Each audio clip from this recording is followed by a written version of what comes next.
Israel's response to October 7th troubled former Army Major Harrison Mann from the start. They were dropping 6,000 bombs a day. They were burning through munitions. Exhausting their supply.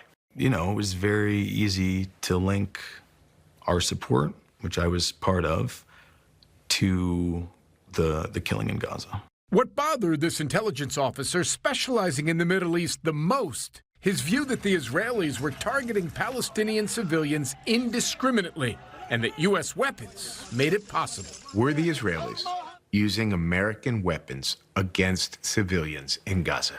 I can say almost certainly yes. But were they doing so intentionally? I don't know how you kill 35,000 civilians by accident.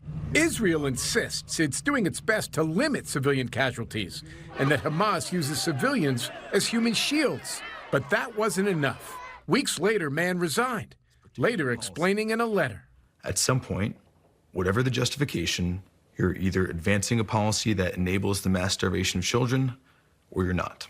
You felt your work was directly connected to starving children. Yes. There's going to be times when there's members that have different views. Certainly you're right to go ahead and get out, and I'll just leave it at that. I decided I would resign. More than a half dozen government officials have publicly resigned to protest U.S. support for Israel's war. Mann is the first from the military, the first from the intelligence community, and the first who's Jewish. I think it's important to understand, just this is from a security perspective, Israel is not under existential threat.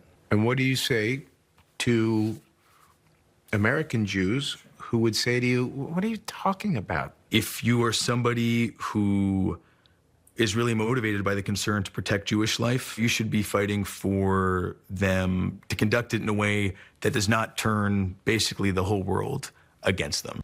The grandson of Jews who fled the anti-Semitism of Eastern Europe knows his stance will create some harsh blowback. I didn't really feel like I had that much of a choice.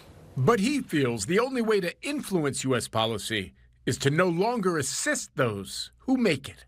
Jim Axelrod, CBS News, Washington.